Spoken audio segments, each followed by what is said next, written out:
already smells like success. Oh God. There I see quite a bit of metal shaving. Can you hear that? It's sad that my helmet is louder than my dirt bike.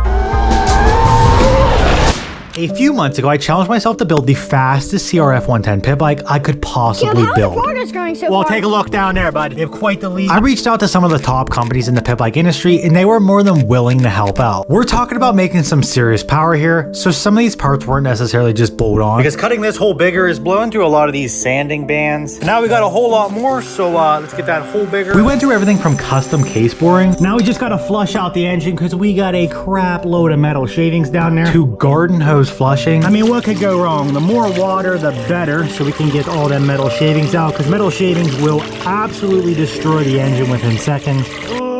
Boy, do we have a mess here. And personally, I want to thank TB Parts for hooking us up with all of our engine mods, and not just this build, our past pit bike builds as well. You wrecked it before we even got it off the table. And a huge shout out to T-Bolt USA for hooking us up with a 26mm throttle body and a billet intake manifold. And at the end of the day, what's all the modifications without actually tuning your bike? So Cameron Jones Racing hooked us up with an ECU flash, and they even threw a little extra in there. Check out this new fuel injector. I was absolutely blown away with how much work was required for the fuel injected bikes compared to the carbureted bikes I've built in the past. I mean, it was no walk in the park. Extra wires, extra sensors, and then a bunch of different components like fuel injectors, fuel pumps. I mean, just swapping throttle bodies alone, I swear I took out like 10 plus bolts.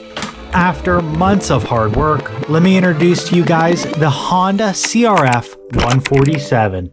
We got the Rawrr Manits 72 volt container out. That's what we're on right now. Guys, this bike is insane. But more importantly, why don't we get an update on the CRF110 pit bike build? What's going on, everyone? Welcome back to another video. Boy, do we got some good news today. We got the CRF110 all wrapped up and we're ready for the first startup. As you guys know, we've been working on this bike for literally months now. And we're officially equipped with a 147cc engine. We're on the home stretch here. Just a few finishing touches like the chain, the exhaust. But you getting nervous yet? Because you're 110. Oh, I'm shivering in me timbers. You got the Crocs and they're only in 2-wheel drive. Pretty soon, bud, your Yamaha, well, might as well keep that in the garage. Ran out of fingers. Because this CRF147's probably going to rip. It's a line.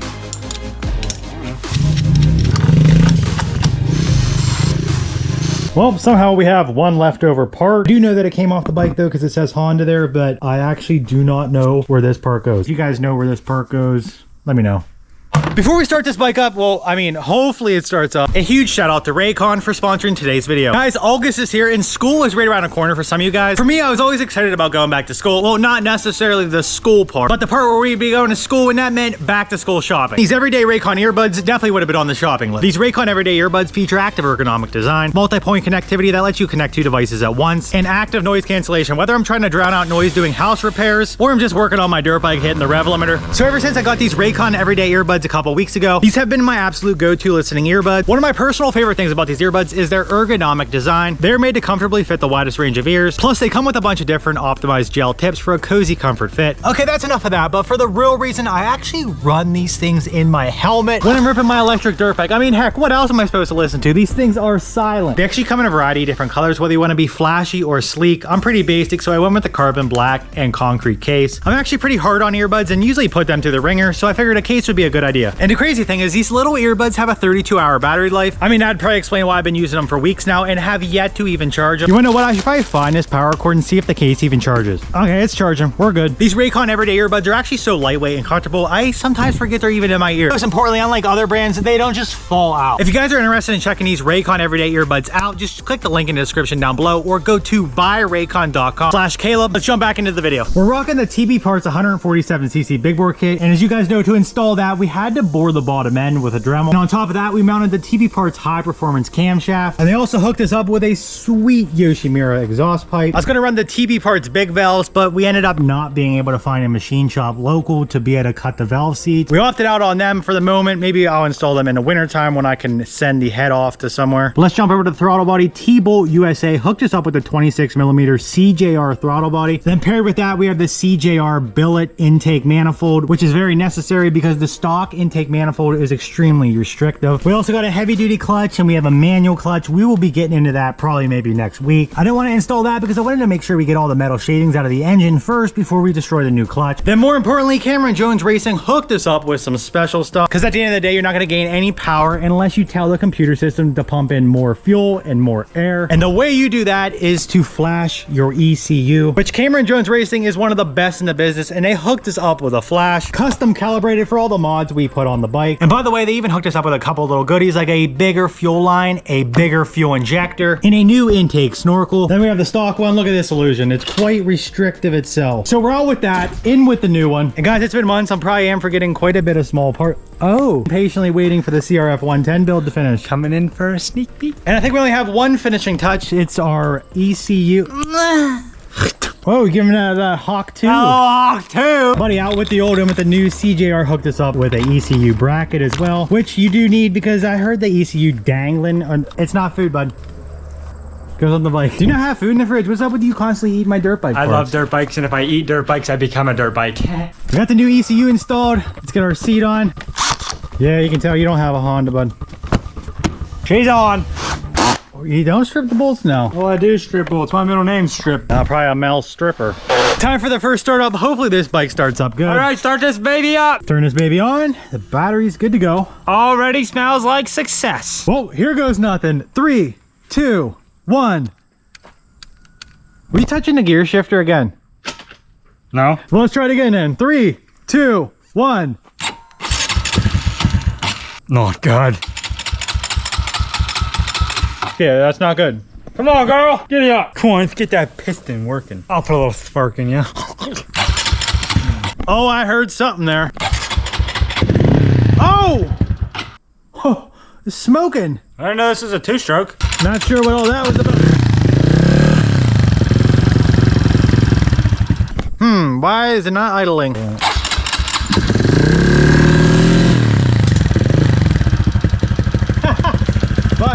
I think a bolt just flew out. I don't know what that's for. Oh, what's that green stuff? I think it's antifreeze. Pretty crazy antifreeze is coming out of a bike that doesn't even run antifreeze.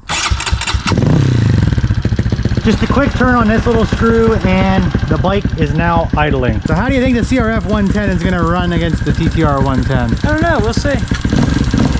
It still don't seem as peppy. He's already looking for something to hate on. Wait until he fills some roost from this bad boy. Well, that's enough. I think it's time for his first oil change. I did the best I could with the garden hose, but we gotta get this stuff flushed out as fast as we can so it doesn't ruin the bearing. Oh, clean oil, huh? Goodness. Has about 22 seconds on it. Oh, sir, I see quite a bit of metal shavings. It's supposed to be in there, it's just glitter oil. Oh yeah, we did pay extra for that Yeah, it's premium. just silver infused oil. Silver flake. Looks good. Yeah, why is there so much in there? How much did you put in? These things take like 5 quarts. These things take like a quart. Well, I had a little extra. It was on sale. I can tell. Just refilled it with some oil. We started it back up. Let's let it run for a minute. Then we'll change it again and try to get all the metal shavings flushed out before we take it on its first test drive. Our second engine flush. How's the oil looking? Still pretty glittery. Yeah. Wonder how many more flushes we're gonna have to do to get some clean oil. Good thing we got quite a few of these and unlimited time. And the third flush out, how's it looking? Just as bad. Yeah, we still got loads of metal shavings. Not good. Not good. Not good at all. Yes. Were you drinking the oil too? Yes. Fourth engine flush. How's the oil looking? Getting better, but still tons. It's like I'm panning for gold, except Well- it's not gold, and I'm not panning. So it's not like I'm panning for gold. Well, we did do a crap ton of dremeling, so yeah, there's probably a lot of metal shavings in there. Well, we got a little special something on this engine flush. What the heck is that thing? Protein. I think a bug just came out of my engine. Living rent free there, bud. That's who was running the engine. Now it's not gonna run. I think we're on the what, the 5th flush, and yeah, still some shavings. We're 9 oil changes in, and we got half of the oil on the bike, so let's get this thing washed off, and then we're gonna take it for a first ride. Easy there, buddy. We should be good to go. Let's see if the 147cc big bore kit and all the other mods we put on added some power. I hope so, because that thing was quite slow. Well, the only goal is to have the CRF110 faster than that TTR. Just got done with the first ride, and what an insane power gain. Must be the first day back on his bike as well. But I've noticed a huge power gain, and boy, does that engine hit up in the mid to high range. What's all these mods if it cannot beat the TTR130? What do you say? We had like 10 minutes to break this bike in. What do you say? You want to race him? That's right, sugar. Honestly, I haven't rode this bike in months, so it's kind of hard to remember how much power it actually had. So heck, you're used to stock slow 110s, aren't you? I got a big bore kit. Let me know what you think about the new 147cc Honda, and let me know how much power you think it gained. Well, it starts. That's a plus there. We'll see what he thinks about it. Honestly, I've been ripping the Rawrr Mantis for the last week, and honestly, I can't even remember how the 110 really rides. So what's your first thoughts on it? Sounds good, but not too impressed for a 147cc big bore kit. Not impressed. You didn't rev it out. Oh, okay, let me Try it again.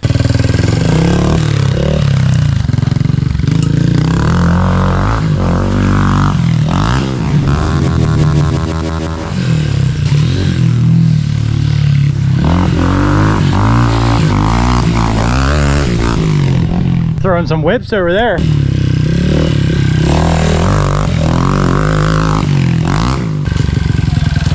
do you think? I think it's pretty on par with my 130. Maybe just a... Alright, that's it. We're racing them.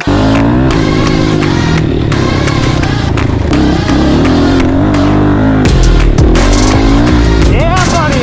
I swear if we lose the race on the CRF147 against his TTR130, we got some issues here. Okay. You ready? Yep. Alright, 3, 2, 1, go. Oh! We're in the high weeds. I need a rerun there. 3, 2, 1, go.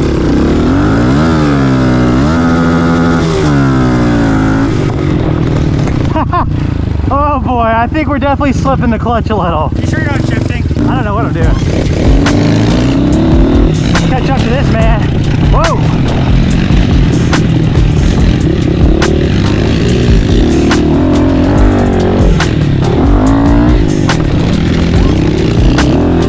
Oh, mate!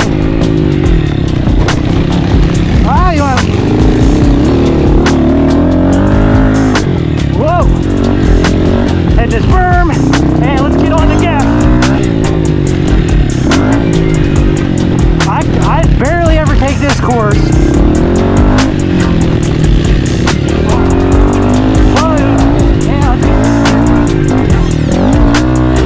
Oh, buddy. Foot pegs really grabbed the root there, bud. It did. I know, the rut's getting kind of deep. You always run into that problem. Ruts near the trees. Yep, that's carburetor bike. Loser! Whoa! Brake check him. What are you doing so close, bud?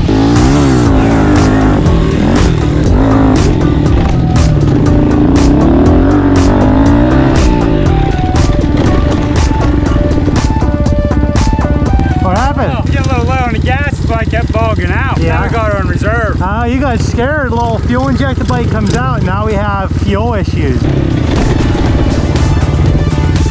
Check your brakes. Whoa!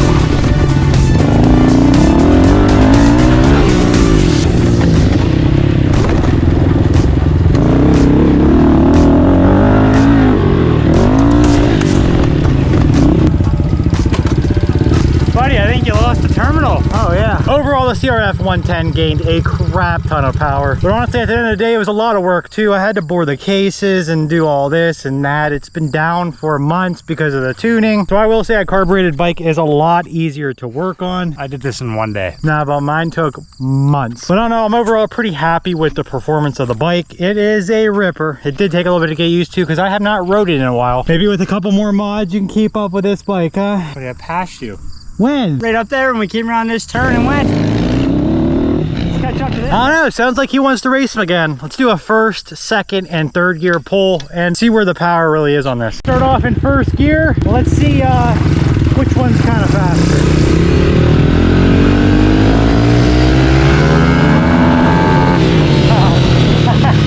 Rolling at about, I don't know, 5 miles per hour. 3, 2, 1.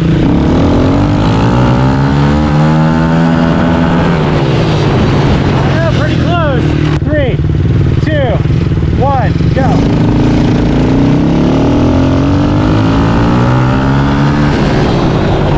A lot better that time. Third gear from dead stop uphill. Ready? 3, 2, 1, go. Come on.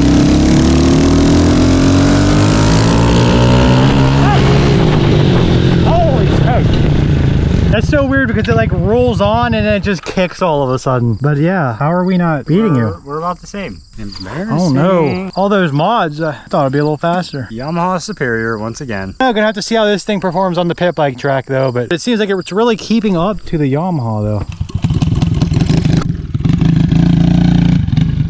Sir, don't you know how to ride a carbureted bike? Buddy, call me when you get fuel injection. I don't know what that is. No wonder why my spark plug's looking so rich. Well, you're rich, aren't you? I think so. Watch this.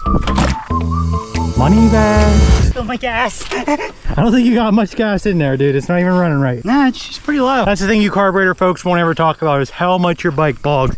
I have yet to hear the CRF110 bog at all. I actually think between the two, there's actually more power on that. It's just delivered in like a different spot. I mean, I was expecting a little bit more power out of the 147cc, but I mean, it's not necessarily a slow bike. Definitely a lot faster than a Yamaha. We can go compare it to a stock 110 real quick. Oh boy. We're all back and forth on which bike is faster, and then we forgot we have a stock TTR 110 in the garage. Hayden's bike and wow, that was a little underwhelming. How's it feel to be back on the stock 110? It literally feels like I'm riding on the back of a tortoise. My CRF 110 was not fun at all, but then once you do put a little mods on them, it becomes so much more fun. It's like the more mods you put on, the more fun these bikes become. The 110 in action. How's the stock suspension feel? I bottomed out on every bump I've hit. I know, I heard you bottomed so hard over there, like slammed. So let's race them. We got a stock TTR 110 versus the CRF 147. Lord, I hope this thing wins. That would be embarrassing. Ready? 3, 2, 1, go.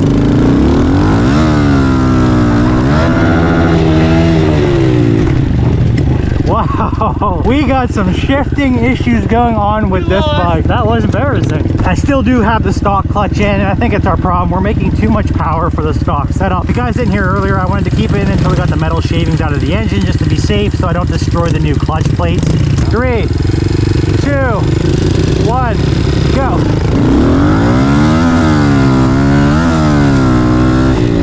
Oh, too slow. Yeah, way too slow. Is it actually that slow? Yeah. Do it again, but a head start. I want to see how slow it is. Take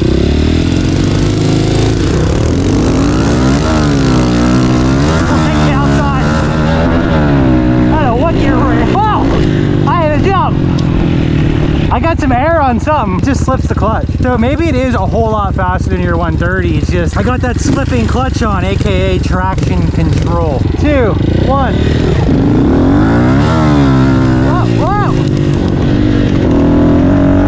Third gear test. Do the third gear test.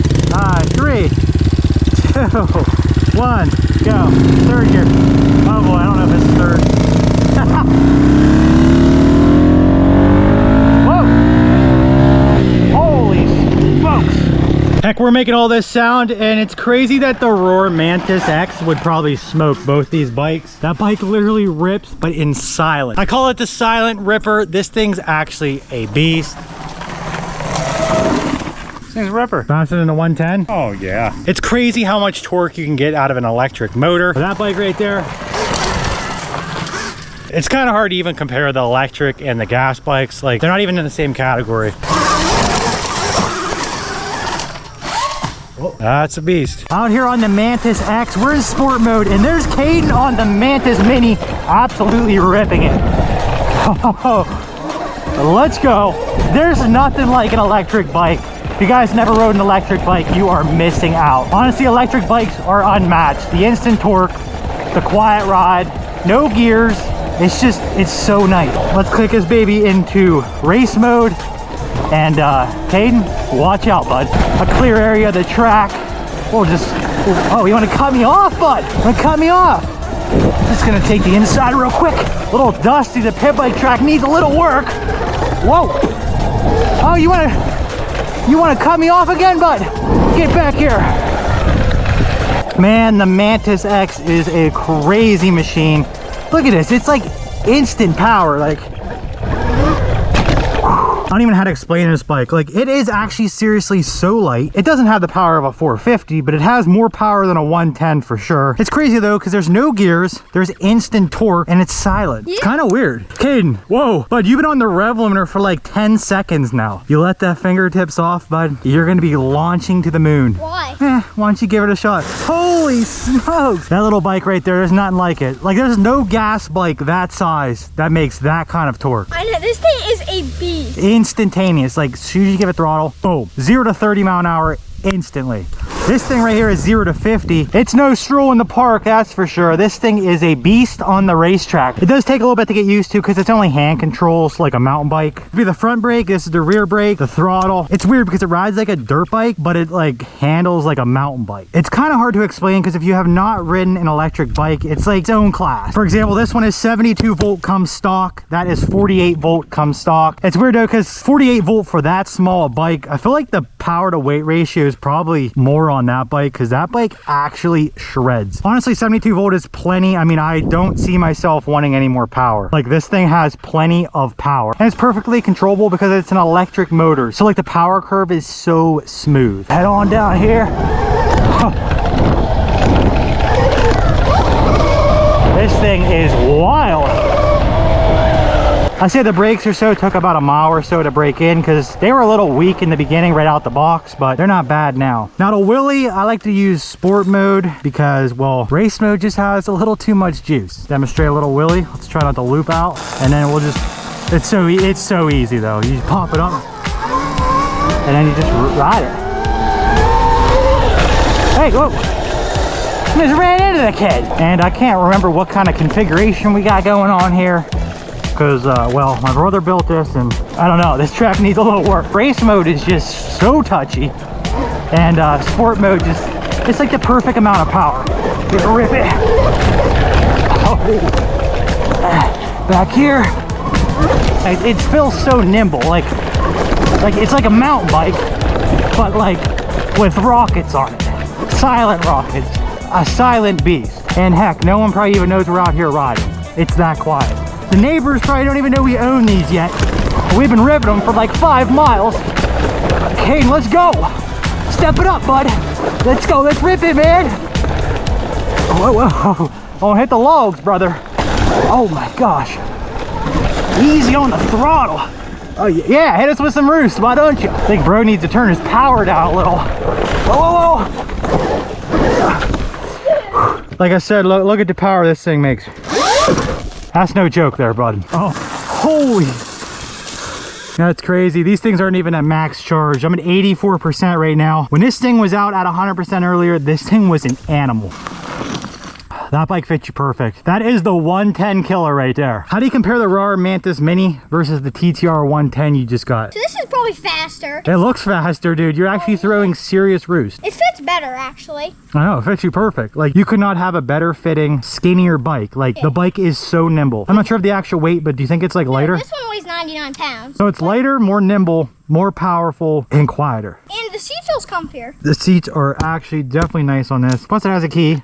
So guess what? You guys can't ride my bike when I'm gone. Oh, well, I just take this. Bike's definitely pretty sweet. It comes with 2 different front number plates. You can either run the light if you want, which I thought is kind of cool, or you can run the front number plate like that. It did come with one of them as well. We got the Mantis X and the Mantis Mini. They are matching bikes, just sized down a little bit, a little less power. The power to weight ratio, I think that one's might be a little faster. Oh, yeah. One thing I know is I'm never standing 3 feet behind Caleb.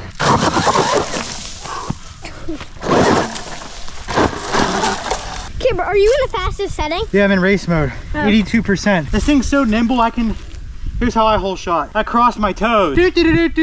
Crossing my toes, some aerodynamic as it gets. I've been full throttle for 1 minute. I'm shaking. Whoa! Dude, these things are no joke. Bro, look at this, look at this. There's like no engine revving. It's just... Or you can go full throttle, keep the brake in. The second your finger leaves the brake lever, good golly, hold on for dear life. You literally don't really need to use the brake. You can just give it throttle and it acts like it. I don't know if you can hear that. Can you hear that? What? Oh, yeah? Can you hear that? Yeah. Why is my helmet so squeaky? Maybe you're riding a little too hard. You hear that? Why is my helmet that loud? It's sad that my helmet is louder than my dirt bike. That's a problem. Serious question though, what do you guys like, the gas-powered pit bikes or the electric dirt bikes? Heck, I'm not even sure which one I like better, but I think these two should probably race. Wait for me.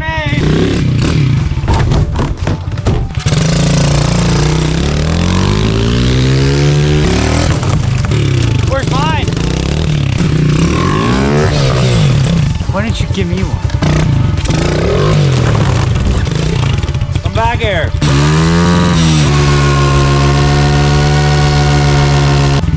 Oh, we're on fire. As always, if you guys liked and commented on last week's video, you can get a shout out in the next video. This week's shout out goes to you guys. Thanks for liking and commenting on last week's video. Anyways, that is a wrap to today's video. Make sure you guys give this video a thumbs up. Help me with the YouTube algorithm. We'll see you in the next video. Peace.